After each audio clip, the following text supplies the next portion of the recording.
Nakalabas na ng exclusive economic zone ng Pilipinas ang Chinese research vessel na minomonitor ng Philippine Coast Guard sa Batanes.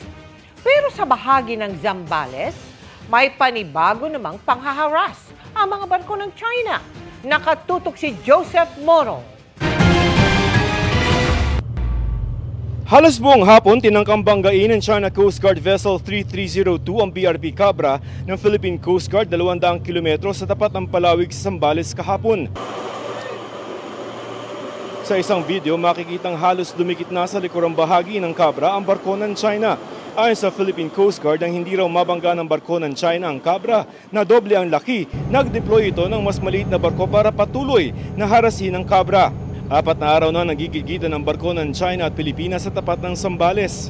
Sa gitna niya, nagpapatuloy naman ang pagmamatsyag ng Philippine Coast Guard sa nakitang Chinese research vessel sa bahagi ng Batanes sa loob ng Exclusive Economic Zone ng Pilipinas na pumasok ng walang pahintulot sa bansa noon pang April 2. Mag-aalas 10 kaninang umaga nang lumipad ang eroplano ng PCG mula sa Lawag, Ilocos Norte. Namataan na ng Philippine Coast Guard yung minomonitor nila ng Chinese research vessel at ilang beses ito nang niradyohan pero hindi ito tumutugon kahit minsan sa mga radio challenges na ibinigay ng PCG.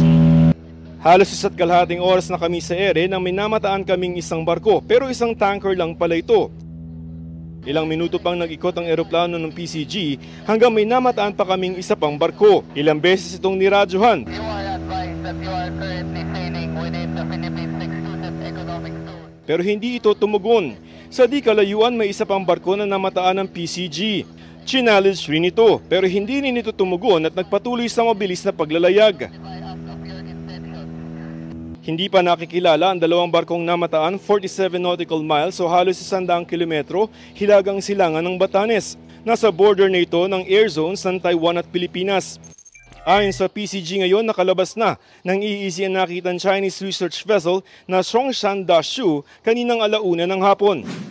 Pero may isa pang research vessel na namataan 50 kilometers sa silangan ng Santa Ana, Cagayan. We are still not certain kung ang ginagawa lang nila is basically freedom of navigation dahil nasa labas naman siya ng territorial waters. Hinihingan pa namin ang payagan China ukol sa naturang research vessel pati ang panibagong pangharas ng kanilang mga barko sa barko ng PCG sa Zambales. Para sa GMA Integrated News, Joseph Morong, nakatutok 24 oras.